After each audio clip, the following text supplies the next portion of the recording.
dañoo àndoon ak suñu kilifa Cheikh Mamadou Bachir sëñ Bass Abdoul Khadir mi nga xam ne mooy kaddu Cheikh Mamadou Mountakha kaddu yoonu murid ànd ak suñu magum taalibe di suñu kilifa it sëñ Mbacke yu fay ñu fi nekkal sëriñ bi ci Dakar Cheikh Mamadou Mountakha moo joxoon ab lim ci ay waxtaan yoo xamante ne dañ ko traduire ci français traduire ko tam ci arabe muy waxtaan yi mu defoon ci korité gi muy waxtaan yoo xam ne dafa dëppoo ak actualité ndax daf ñoo delloo si waat ci li nga xam ne mooy njàngalem Serigne Touba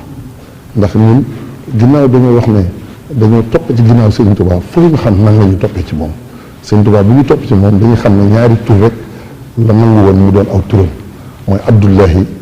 ak Xadimu Rasulillahi Abdul Xadim donc Abdullahi ji nom de fonction la da koy delloo ci jaamu yàlla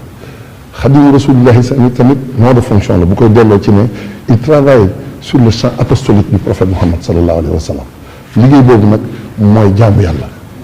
ak def lu baax ak sàmm diggante jullit yi ak rafetoo ak sellal suñu diggante kenn ku ne loo bëggal sa bopp nga bëggal ko sa morom te loolu dañ ko war a cultiver di ci sonn mu ne nag ñi ñu bokkal réew mi muy kilifa diine yi ak seen njaboot gis na ne fonk nañu Sëriñ Tuubaa jox nañ ko ak xam loolu sëriñ bi seere nee na moom seere na ko ci julli gi mu woo taalibe yi murid yi nag mu wëlbati ko waat fonkaat mboolem ñi nga xam ne ñooy yeneen communauté religieuse yi nga xam ne ñoo bokk réew mi te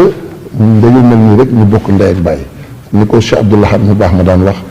ñett ñoo xamante ne dañoo bokk ndey ak baay kii xees kii ñuul kii xeereer kenn mënu caa tam moromam ñu ragal ko ñeme la yow donc il faut ñu xam ne ñoo bokk lépp loolu la sëriñ bi woote daal di wax ne itam nag dëgg la xam nañ ne tàllal nañ ñu loxo waaye nee na bu ñu tàllalee loxo it ñun ñaari loxo lañ leen di tàllal loolu nag ñun taalibe dañ ko war a jëfe gi dañ ko war a dox loolu tax kon ki jiite réew mi am na ci wàll moo tax sëriñ bi indil ko waxtaan wi te jox ko muy ab lim boo xam ne li ci des moom defe naa sëriñ Mbacke yu fay ak ñun ñëpp waa Hizbut Tarqiyyah dinañ fexe ba yaatal ko suñu kem kàttan ba ñi nga xam ne mooy concitoyens yi ñu jot ci suñ ci jotee daal dinañ xam ne ñoo xam ne dañoo mënta séddoo seen dara ndax dañ koo bokk mu tey ëllëg foofu ñu gën a joxante loxo te xam ne sëñ bi am na kàddu yu ñu ko tëjee muy lu am solo nee na boole suñu bopp gii ñuy def nii suñ ci góorgóorloo li ñu bëgg lépp dinañ ko am kenn ku ci ne li ngay def di ci sonn am na ambition boo am na loo bëgg waaye li lay tax nga am ko garantie boobu moom la wax ne bu ñu boole suñu bopp nañ ko am te bu ko Sëñ Tuubaa waxee ñëpp dinañ ko nangu ndax fi mu jaar ak fi mu dem kenn la woon monsieur surtout ànd ak moom waaye bu ñu demee ba dellu si mbooloo sax xalaatuñoo jaar fa mu jaaroon te moom kenn la woon kon bu nee nag bu ngeen defee lii di ngeen am jàmm ji ngeen di wut kon nañu rafet jot ci jàmm.